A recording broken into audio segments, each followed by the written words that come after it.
Great to see many of you. I know that we've had a number of you submit already to the challenge, and great to see everyone online. We're going to be hearing from the challenge proponents today, so those within South32, and we'll have an opportunity at the end to ask questions. So I'm Ed Lewis. I'm the head of operations at Unearthed. So you've probably logged into the Unearthed portal and submitted your challenge or registered as a participant for the Soil Shift challenge recently. Moving on to the next slide, which basically is an acknowledgement of country. So we acknowledge and pay our respects to Indigenous and traditional and tribal people, the lands, the waters, the territories on which South32 is located and where we conduct our business around the world. We respect and acknowledge the unique cultural, spiritual relationships that Indigenous and traditional and tribal people have to the land, the waters, territories, and their rich contribution to society. In the spirit of respect and reconciliation, we continue to support initiatives that strengthen cultural and ways of life so the legacy continues and extends to further generations. So I'm on Whadjuk country here in Fremantle. If you want to post in the chat where you're from, I know we've got lots of people potentially joining from around the world, both in Australia and other parts of the globe. So yeah, post in the chat where you're from and let us know. Next slide. So yeah, as mentioned, we've got a packed agenda, a bit of information around the team behind this challenge, the challenge itself, what's the opportunity, and then really talk about how we can engage, how you can engage with the challenge if you've not already done so. And then we'll probably have maybe half an hour at the end just for any questions that might arise. If you've got some questions, just post them in the chat, and we'll get to them, or feel free to come off mute when that time arises, and we can take your questions from there. So next slide. So just introduce Renee and Matt on the call today. So Renee, Matt, do you want to? Maybe Matt, you've come on your camera, so you want to introduce yourself and sure. Yeah. Yep. Yeah. Good afternoon, or my time. Good afternoon, everybody. My name's Matt Lord. I'm the practice lead closure with South32. So closure is all encompassing, but there is a strong environmental component, and a subset of that is often land rehabilitation. And at some of our operations, we have quite significant disturbance footprints and requirement to achieve post-mining land use outcomes and rehabilitation completion criteria, and in some instances that requires a healthy growth media. Great, thanks, Matt. Renee, are you there? Renee van Aert, sitting here in South Africa in Johannesburg. I'm part of the group environmental team, looking after rehabilitation and restoration, which actually includes a whole bunch of things. One of them just being material balances and managing topsoil, vegetation growth, etc. at our global operations. Great, thanks Renee, thanks Matt. Yeah, as I mentioned, if you've got questions for Renee or Matt, there'll be time at the end. But we're now just going to kind of hand over to them and really talk about the background behind this challenge. So Renee, is this your one? Yeah, I'm happy to take you through it. Yeah. So I mean, essentially, we're looking for new ways, innovative ways in which we can address our topsoil deficits that we have at our sites, or perhaps a better term is the growth medium in which we want to establish the vegetation. We have a number of operations that are heading towards closure. They're getting into the detailed phases of closure planning. And so we need to start finding solutions for some of the challenges that we have.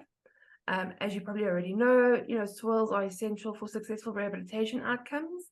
And it's very key for us in terms of establishing ecosystems and land uses that are self-sustaining as well as productive, and contribute to the functionality of those ecosystems.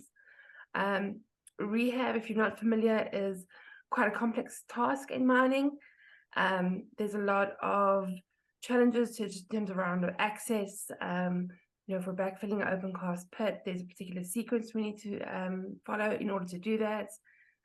We've got water challenges, erosion, etc. So it's pretty complex. But nonetheless, it's a challenge that we have to meet head on. At the moment, across our business and across our various locations, in South America, Africa, as well as Australia, we've got just a pure topsoil deficit of around 15 million cubic meters. That's likely to grow if you want to include, capping requirements for waste rock piles, other waste storage facilities, etc. So that's the extent of the challenge that we're facing at the moment. Go to the next slide there for us, Ed. So really what we're looking for is new technologies, innovations, products, etc., that are out there that could potentially assist us in either changing a material that we have on site from a waste product to a growth medium, or in some way sort of ameliorating or improving the topsoils that we do have on site so we can stretch them, have it go further, be more productive, etc. As I said, we have a number of operations across the globe. They're all at various stages of development, in various stages of closure planning. So we're looking for technologies that are at various levels of readiness.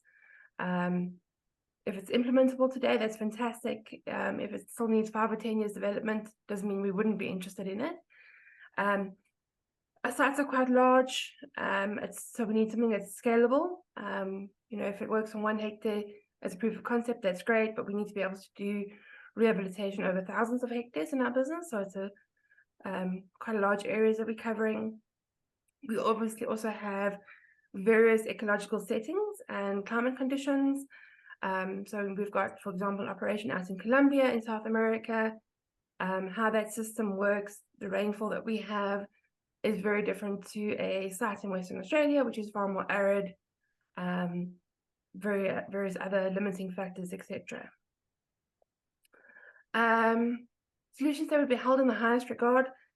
Sure, that's a tough one, but we're looking for something that can deal with high volume mine waste streams. So if you've got a product that works with waste rock or tailings, that would be great. That allows us to remove a waste from our sites. So it's kind of two birds with one stone. And then obviously something that's usable or could be adapted to the various situations in which we work. So we have different geologies as well as different ecologicals. And then the bonus would really be something that embraces circular economy principles, where we're hopefully able to utilize a byproduct or waste stream, maybe potentially from other industries, and incorporate that into our rehabilitation practices. I don't know if there's another slide there, Ed. I think this one's for me, Renee. But Matt, Yeah. do you have anything to add? Is there anything you kind of want to maybe reinforce from what Renee's well articulated? No, I think Renee's done a sterling job there. I guess just one thing to point out is, every site has its own peculiarities. So, an island off the coast of Arnhem Land in the Northern Territory might have quite stringent biosecurity requirements that might limit any sort of suggestion of importing materials. Some sites are arid, some are not so. So it's all sorts of opportunities and challenges. That's good. Yeah, we like lots of opportunities and challenges, because I think that just is for us.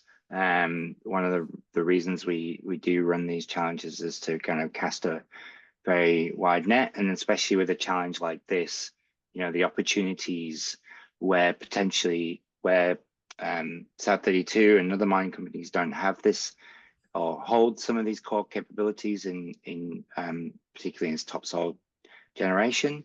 So it's really the opportunity here that South32 are bringing to everyone is around finding those solutions, and those may occur outside of the traditional mining networks.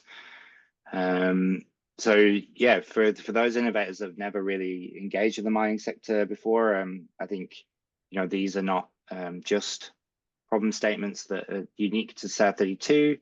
They're not just unique to the types of topsoils or problems that we see in one geography alone, as Renee and Matt articulated. So it's really is a kind of growing and potentially large market going forwards, where we see more mines opening and closing as the demand for some of these minerals increases.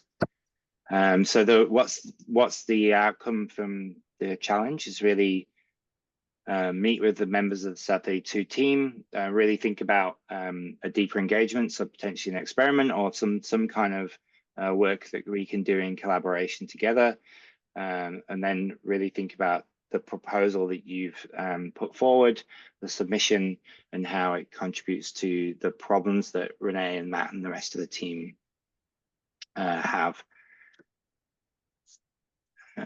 So a little bit on the timeline. So the challenge was launched at the back end of June. So submissions are now open, and obviously we like to have these webinars kind of at the midway point of or within the challenge launch period. So we'll run the challenge until the end of August. So you've got plenty of time, but feel free to reach out if you've got any issues with signing up to the platform. Please sign up. You can become a participant, see the questions, see the types of submission that you'll need to make, and then try and get your submission in with plenty of time. And then we'll essentially go through a review period. So working with Unearthed and Renee and Matt and the rest of the team will review those, and then we'll inform the innovators at the end of September what the next steps are. The main and yeah, as mentioned, submissions through the Unearthed website, so there'll be a link at the end of this where you can kind of navigate to.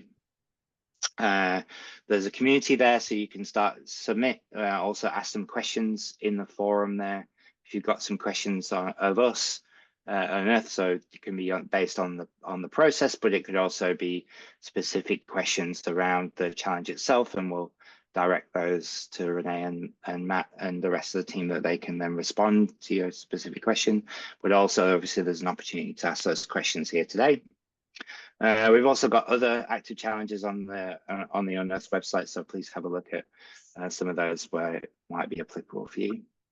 And obviously we're always grateful that, for me, this running these webinars and having this kind of engagement with everyone in the ecosystem. I see a few familiar faces or familiar names from other challenges where we've also engaged with them or with other in previous cohorts. So it's great to see.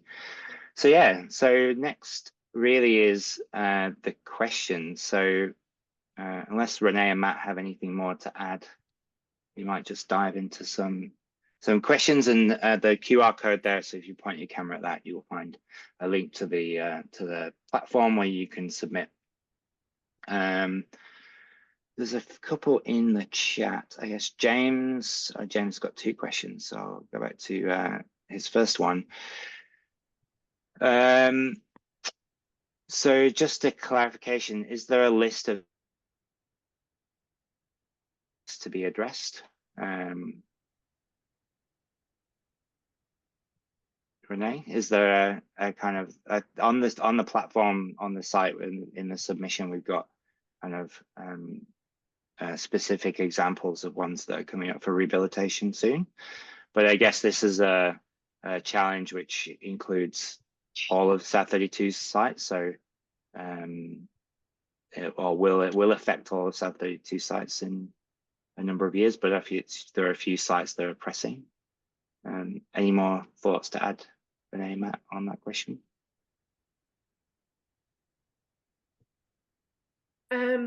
Yeah, so I suppose, in terms of the sites that are coming up, in terms of detailed closure planning. Gemco would certainly be on the list, as well as Kennington in Australia. The other sites, there doesn't mean just because they're not closing or planning for closure, they're still busy with progressive rehabilitation. So while they're operational, we're still implementing rehab. So it's relevant to all of our operations. In terms of there being lists of sites and resources, if you pop onto the South32 website, it will definitely give you all the operations that we have ongoing at the moment, as well as the commodities that we're working in. The mine waste query is a little bit more challenging because it's very site specific, and there's different types of mine waste on each site as well. But typically waste rock dumps of some sorts and tailings on many of our operations as well. Matt, do you want to add to? Yeah, and certainly the point about the waste types. I'm most familiar with the Australian operations. So, for instance, at the Gemco, which is a manganese operation, we produce two types of tailings: a slimes and a sands tailing. The sands has been used for trials going back to about 2000, and it did prove to be a growth media that would support some of the native eucalypts, but is clearly lacking the mycorrhiza and the nutrients and the organic matter and the various constituents that make up a healthy soil profile. And on that particular operation, the obligation is to restore the land. Yeah, so and then we've got the Worsley operation where it's a refinery, and we've got bauxite residue disposal areas and potentially the ability to extract sands from the processing of the bauxite to create a growth media as a subsoil. We're not always targeting just the topsoil veneer, which has, as we know, most of the biological activity, nutrient storage, organic matter, living organisms. We, in some instances, have deficits of a subsoil media, which is where perhaps the sand tails is useful because it's got the ability to store moisture for uptake by plants during the dry season and provide suitable material for root establishment and growth. So we're not particularly looking for a single solution. Each site throws up its own particular challenges, but I don't think we can just look at growth media in a completely inert state. There are, in some instances, a requirement to restore a fully functioning soil ecosystem. Great, thanks, Matt. Another question, second question from James. I guess this is really on the process post, I guess, submission and selection. So does South32 have a defined process in which to kind of scrutinize these submissions and then implement? Or I think was really answered in that part. The objective of the challenge is really to set up those one-on-one discussions post-challenge to dive a little bit deeper into the technology and understand what it would take for a further experiment or further collaboration in the space.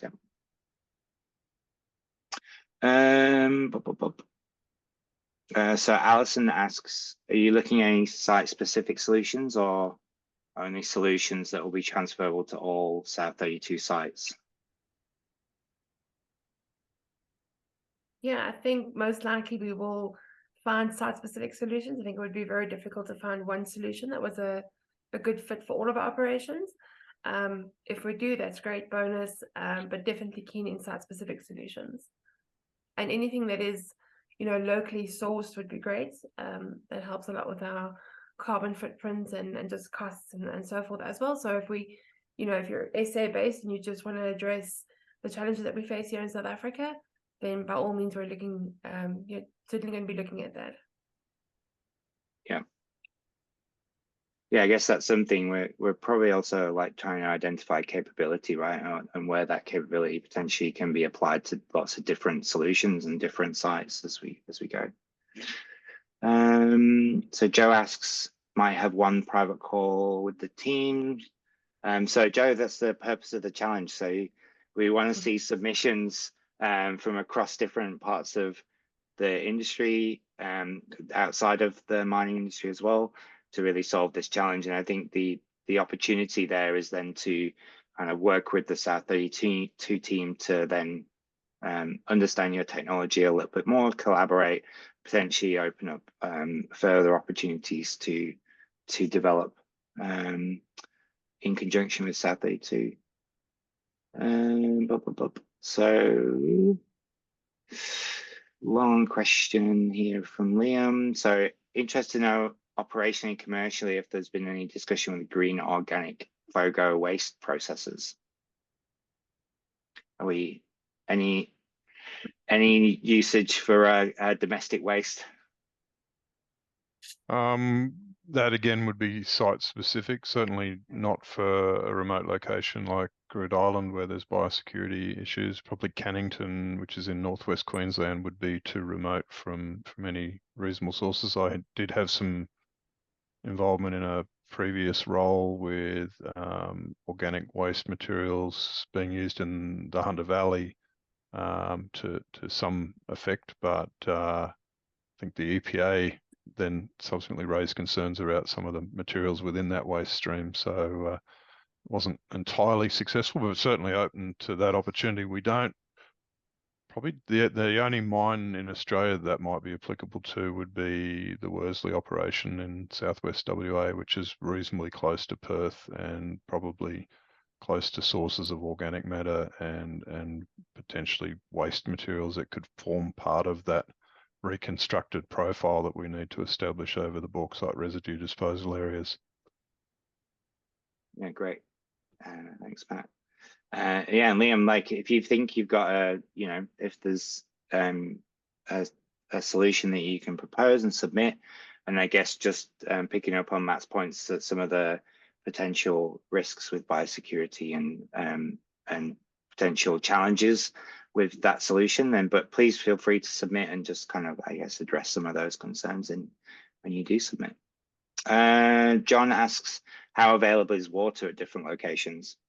Yes, that's again going to be site specific. We got I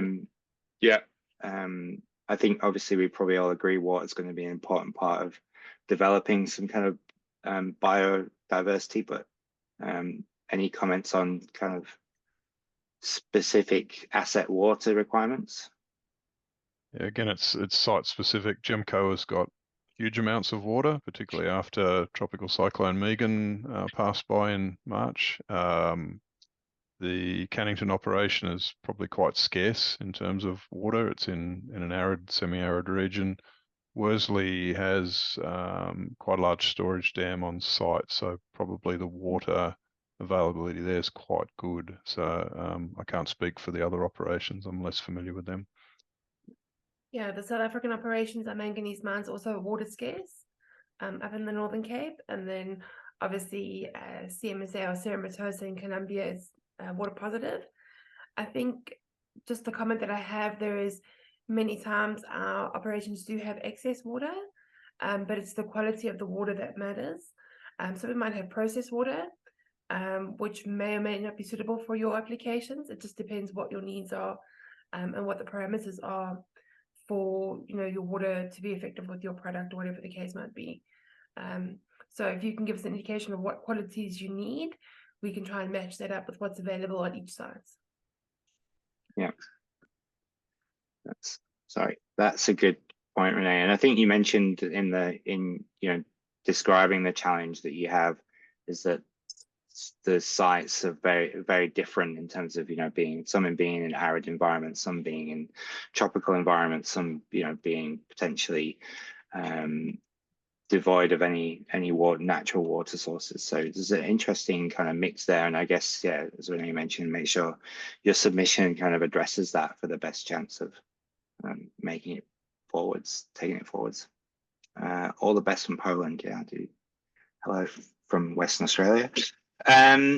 So Joe asks, is there any thought around, I guess, around carbon credits to be of interest in this challenge, or is that's not really meeting the exact brief? More of a No, so that's not the objective of this brief. I think we have other projects that address our carbon credits and our greenhouse gases and all of those things. No, so we're looking more, I guess, at the sort of pure rehab / restoration components of the topsoils. Yeah, great. Joe asks, soils which have been removed from sites and stored and available, have soils which were removed from sites, stored and available for mix with safe mining residues. So I guess that's about the topsoil being removed and then stored at site.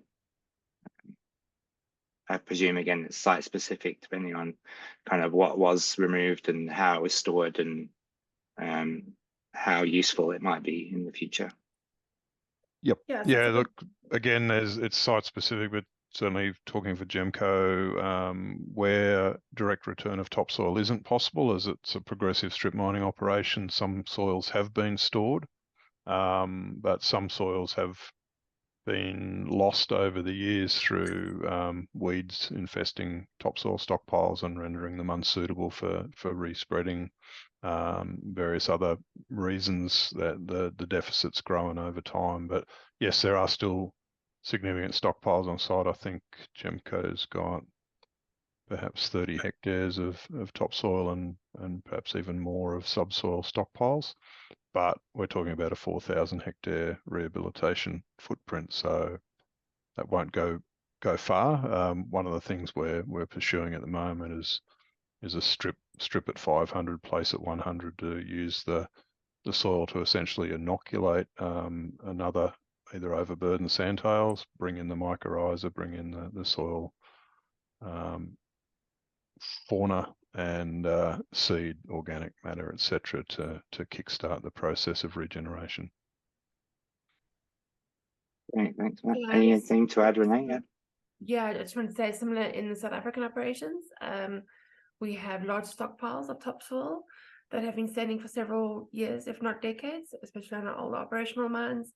In many instances, that topsoil needs to be ameliorated or supplemented in some form in order to make it usable again, because just over time it tends to leach all the nutrients out, or we have, as Matt indicated, an invasive, so weeds growing onto it, so it genuinely needs to be handled in some way before we can reapply it back to our rehabilitation areas. Yep. Makes sense. Then Wilson's question, is it possible, I guess it is possible, that we can have large biomass like wood waste, agro residues for carbonisation for the remediation process? Possibly. So as an example, I think in northwest Queensland, there's consideration of commercial harvesting of some of the woody weed species that are out there. That's on pastoral land predominantly. There's species that are of nuisance value introduced into that country that could potentially be harvested and used to generate organic matter, as long as you could manage the seed potential for that to colonize the areas. Gemco, we're actually clearing forest in advance of the mining operation, and very recently transitioned to using a large forest mulching unit to convert that woody debris into organic matter. But it's likely to be picked up and harvested in a single pass operation with the soil to, I guess, introduce that woody debris into the topsoil. But we're not talking mulch that's garden mulch. We're talking quite coarse materials that aren't going to draw down nitrogen as they decompose, as the finer mulches may do. Anything in South Africa, are they kind of using? No, in South Africa we wouldn't have large biomass available, just given the nature of the vegetation in the Northern Cape. It's quite arid, and it's very small shrubs, mostly grasses.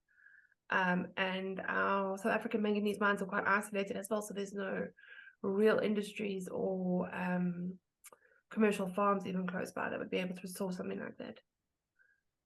Yeah. With the Worsley operation, possibly there are forestry operations in that region, so there may well be some sources of organic matter that could be incorporated. Equally, there might be some sort of crop residues, etc. So I'm not across all of that detail, but it's prospective, I suspect.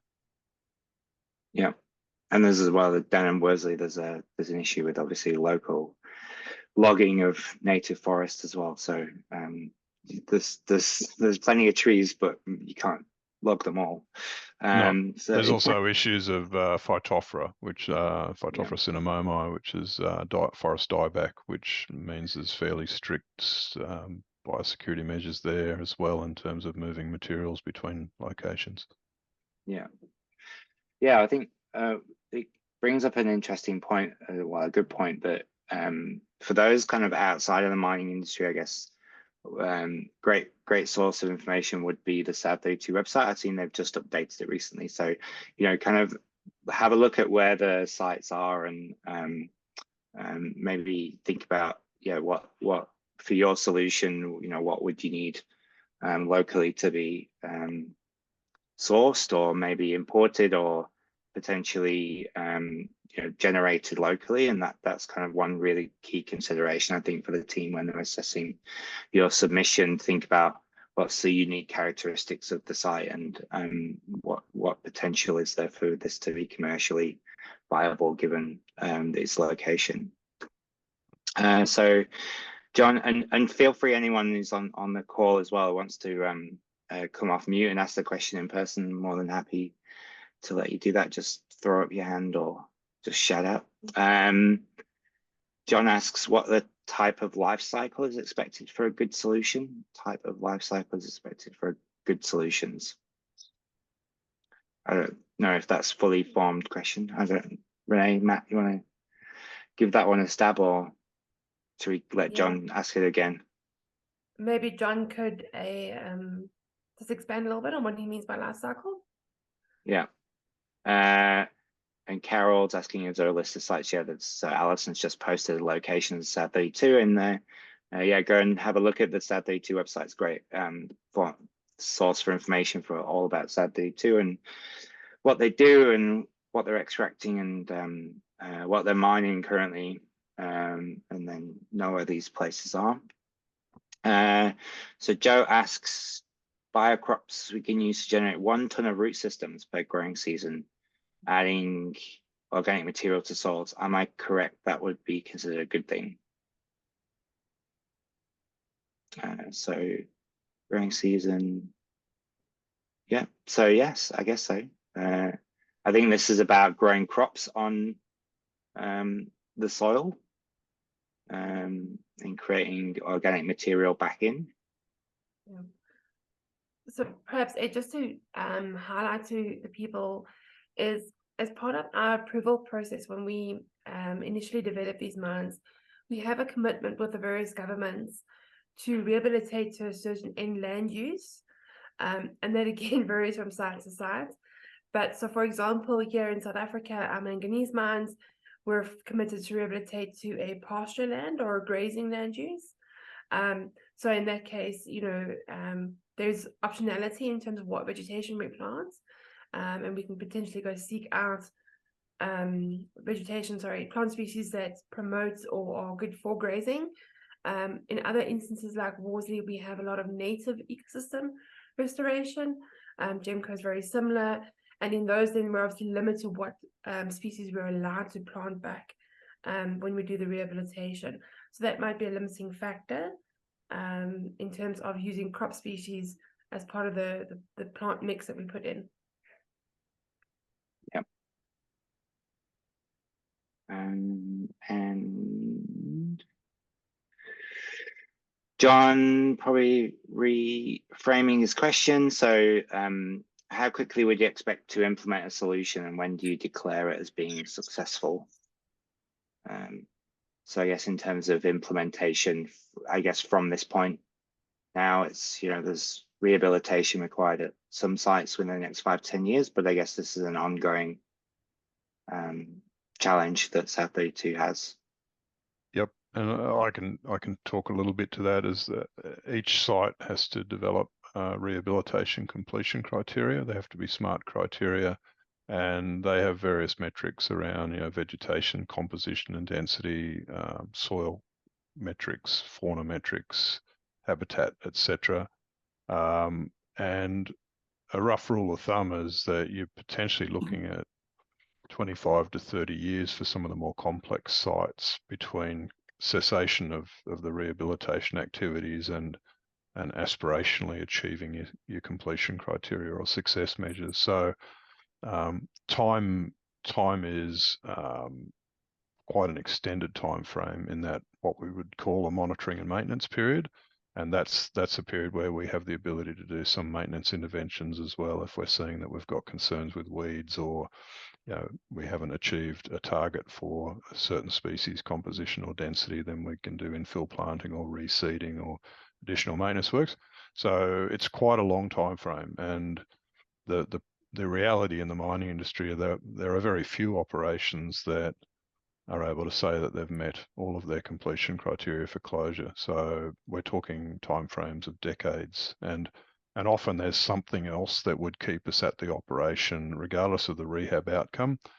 We might have a requirement to demonstrate that encapsulation of mineralized waste has been successful, or that we've achieved geotechnical stability of high walls, or pit water quality is meeting the criteria. So there's a bunch of things keep us there for quite a long time. There's no lock the gate, turn off the lights, we're out of here. It's a protracted time frame, and so we do have a bit of time if some of these if options that are put forward have a time frame that might be in years to a decade or more. It's still not going to rule it out. Might still be an opportunity. Yeah, great. Is that the same in South African operations? Right. Yeah. Yep. Similar kind of similar rehabilitation times there. Yeah. So just one from James, this is kind of the last question we've got. Is there a sense of budget cost per ton range to target? So I guess do we have a kind of rehabilitation figure budget in mind, or are we kind of interested in looking at all opportunities or options? Yeah, I think your last statement there, we're interested in all opportunities at this stage. Yeah. The costing, there's a lot of money that goes into rehabilitation. It's not a cheap exercise, and we're not necessarily always just driven by the lowest cost. We do want the best outcomes to be able to achieve those criteria that Matt was talking about. And so we need to trade that off depending on, increased, or the quicker we can reach particular targets versus the cost of that, etc. There needs to be a balanced study done for that. Yeah. Yeah, so I think it's important in the submission is just kind of give us, maybe if you can highlight the potential cost for that. That's kind of a key driver, obviously, for South32, but it's not the only driver in terms of rehabilitation, where we obviously have some regulation to kind of comply with, as Matt kind of outlined. So Alison's asked confidentiality, so I can kind of hold on to that one. Maybe Renee and Matt can talk a little bit about next steps in terms of what South32 can share. But the submission is in public. So when you're directed into the platform, it'll ask you to make a submission. You can keep some of the elements of the submission private, but the fact that you did submit, obviously it's on a platform, is open. But your particular IP and your particular solution can be kept in private on there. Obviously, I think as we progress further in the conversation with South32, then there'll have to be mutual non-disclosure agreements are put in place, and that'll be part of the post-submission submission works to be selected. So yeah, just keep in mind that the information's out there should you choose to let it out. So Joe mentions, can you outline the upcoming key components and dates for your selection process? There might be opportunities for the process to be implemented in the outset mining, commencing the intention, prepared for the restoration. So go back to the dates, maybe you missed those ones, but in terms of the submission, so we launched challenge, closed on the 24th of August, and then there'll be a everyone will be informed at the end of September what's happening next. In terms of the opportunity to implement from the outside of mining, I think that's obviously, Renee and Matt, you're interested in that as well. Some building optionality for mine closure before a mine has been started, I guess, but there's been opened. But there's some acute need, I think, in the areas, in the sites that we've outlined today, where mine rehabilitation and closure is coming up. So yeah, I think maybe Renee and Matt, you could talk about kind of mine rehabilitation before we've opened the mine potential, but Yep, that's certainly the intent these days. Some of our operations, if you look at Gemco, it started mining in the mid-60s, and perhaps some of the practices there suboptimal in those days. There was probably a less thought going into ecosystem restoration and topsoil conservation. Certainly, we would want newer mines, greenfields or brownfields that might recommence, that we would be seeking to adopt leading practice for all aspects of rehabilitation. That's our social license to operate, as meeting those rehabilitation objectives and community expectations. So yes, it's important going forward, not just looking at what we have to deal with currently. Yeah. I guess the same. Yeah. Sorry, I just wanted to add, that the whole intent of this challenge is to find new ways of doing things. And so if we did identify a potential solution that we think could work, we probably have to go through a trial phase to do proof of concept. We've still got to sell that to our stakeholders. So that includes not just the regulators and authorities, but also the communities that we work in. So it's quite a process, and that's something that within the mining sector we're quite familiar with, is trialing things and increasing the size of that trial if it works, etc., etc. So that's going to be ongoing from now until our very last operation closes one day. That's right. Great. A couple more questions, and then we might wrap up. How many submissions in Australia perhaps would be funded? I guess from our point of view, we don't know. But the opportunity here really is to kind of further any discussions with the South32 team on your particular technology, and whatever form that takes, then I guess that'll be addressed at the time. We talked about decades to see successful rehabilitation projects. If you're selected, how will you evaluate it? I guess, given that it's going to take a long time to prove that whether this technology may work. Will it be like demonstration projects, I think you just mentioned, Renee, or testing or test sites available as part of the discussion? Yeah, so if we had to select your solution, we would have to come up with a way or project to demonstrate the success of that product. If it's a simple pH lowering product that's easy to test, we can run a couple of samples through the lab.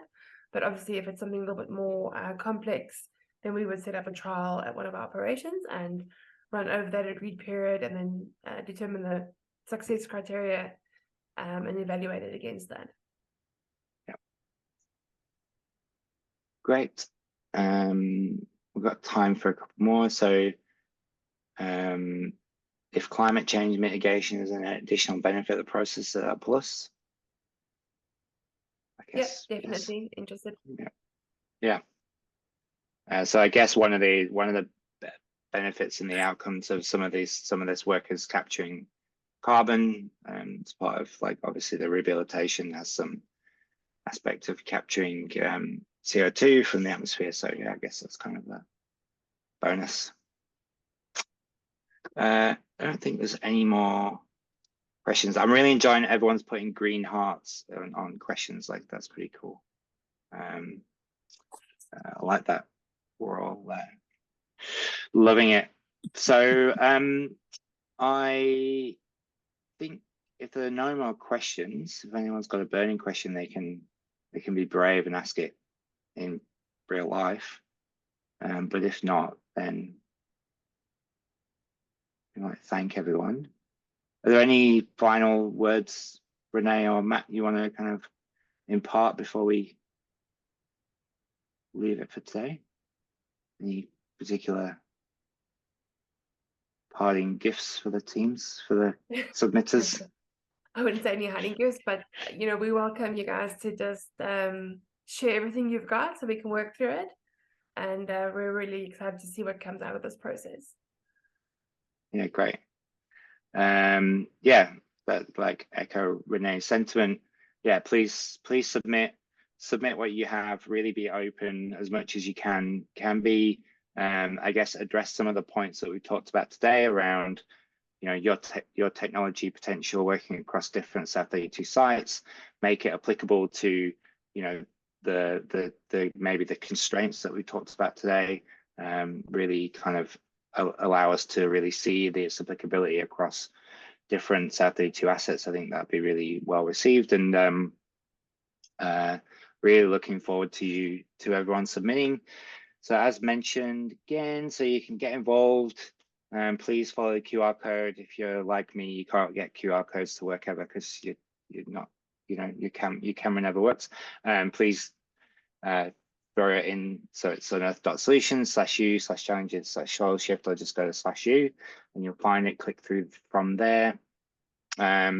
Look forward to getting you involved in the forum in there, so please post any more questions that you've got. We'll get Renee and Matt to answer them if we can. Yeah, great to see some of you again that have been part of other cohorts and challenges across the ecosystem. So really enjoyed the chat today, Matt and Renee. Thank you very much for imparting your soil knowledge on all of us. And looking forward to seeing everyone's submission. So thanks very much, everyone.